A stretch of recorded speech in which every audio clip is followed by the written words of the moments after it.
Welcome to the Kitchen of Chaos, Junior. Today we're making beurre noisette for our potatoes and salmon. And we're going to see how it turns out. So how do you make a beurre noisette? We take this butter, unsalted butter, and fry it until it turns brown. Basically, yes. Put it in a pan and let it toast. After it separates, you kind of put it over medium, low, and watch it carefully until it gets kind of a nutty, toasty color, and then you mix it back up. And we're going to try a variation that Trev just thought of, which is chives. Fresh chives to go with our wild-caught salmon. So good. Let's try it. Just dump it in. Yep. Way too hot.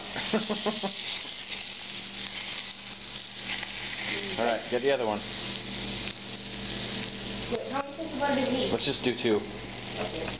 It's going to be a lot of butter. Yeah, maybe you're right. Let's just try one and see what it looks like. Okay. Maybe we ruined our beurre noisette before we even started, but let's see. We'll just let that go for a while.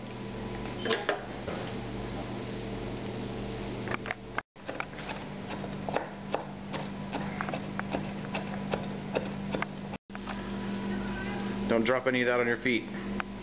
So all you want to do is just get the butter and swirl it around until it's toasty brown, and that's good. Put it back on the heat. See what happens next. And when it gets toasty, you want to get off the heat immediately so it doesn't burn, right? Mm-hmm. We'll just keep a close eye on this as it's going on medium heat.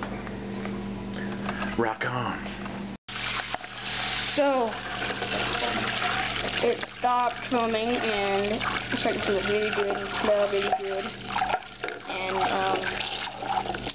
starting to get a bit more golden. And yeah, later on we're gonna chop up some chives and put them in there and see what happens next. That'll be good. Okay, we've turned the heat to low because this pan is kind of thin, but here's what you want to see.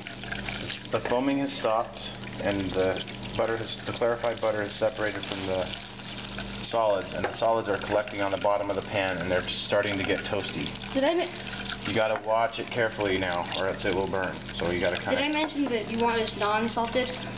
Yes, you did. Unsalted. We'll adjust the salt at the end with some salt and pepper. Yeah. So kind of keep an eye on this until it gets nutty brown and not black. If it gets black, then you've gone too far. As an aside, there is nothing that looks like real wild-caught salmon. They can try to put that pink crap in that farm salmon, but it never quite looks right. This is what real salmon looks like. And this is $40 worth of salmon. So it's not an everyday thing, unfortunately, anymore. Unless we lived in Alaska. Yeah. Then everything would be $40 a second if we lived in Alaska. I'm so hungry. This is making me really hungry. Interestingly, it started foaming again at the end, which I think is, I don't know why it's doing that, but I think we're pretty much there. Don't you think? Yep. This looks a little bit lighter on the camera than it does in real life. It's nice, kind of a chestnut brown on the bottom. So, should we put the chives in now, or do you want to wait until right before we serve it? Maybe we should just put a teeny bit in and see what happens. Okay. Put a teeny bit of chives. So we don't want fried chive flavor, do we? And they're kind of frying, aren't they? Alright, so let's turn off the heat and whisk that up. Just gently, don't splatter me. And yeah, let's whisk all the goodness off the bottom of the pan. There we go. See how that's coming off? Excellent. Whoa. That's what I'm trying to tell you not to do. Don't flip it on me, because that's liquid napalm right now. It's good. Now it's got a nice nutty color. Alright, we better taste it, so get a spoon and let's taste it for salt. It smells wonderful. Trev has remarked that it smells like kind of toasty cheese, which I thought was rather astute, because cheese and butterfat is pretty much the same stuff. Hopefully I won't burn myself. Burr myself. I hope so. Oh, it's still too hot. Alright, our potatoes are looking done.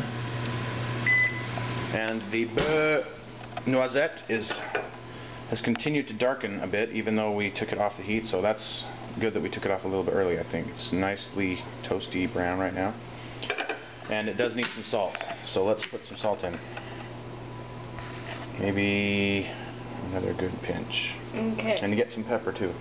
And I think it was a mistake to put the fresh herbs in at this point until it cools down a bit, because then they get kind of toasty. So I'm glad we didn't dump them all in there. Okay, do some cracked black pepper in there. Excellent, excellent. Oh, it's gonna be so good. Alright, and then we'll serve that over our salmon, and then maybe, yeah, drizzle it over our roasted potatoes too. I mean, it's gonna be so good. What's better than roasted potatoes?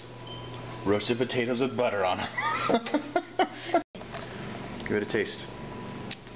Beurre noisette. Beurre noisette. Oh. Get some of those solids down there at the bottom. What do you think? That is good. Got enough salt in it? Yeah. Alright. Say that again. What? You know when you made You know when I made my first beurre noisette? When? Today. Interesting. We are salting and peppering we peppered and are salting the salmon. And we're going to do what to it? Fry it. Roast Fry it. it? Roast it. Let's fry whatever it's called. Broil it. Excellent. Perfectly cooked. Medium rare salmon. Let's stir that up so that we get the solids in it. Okay, put the chives in it. All of them? Yeah.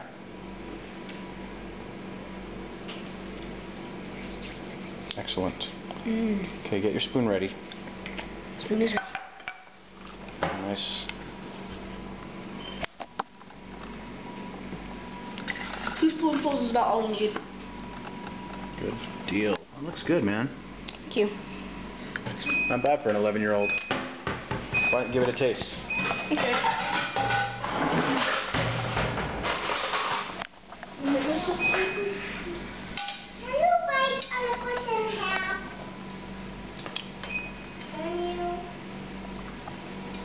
Okay, here I go. Ready? That's good. That's good. Can you taste the herbs at all? Can you taste? I'll take that rare part right there.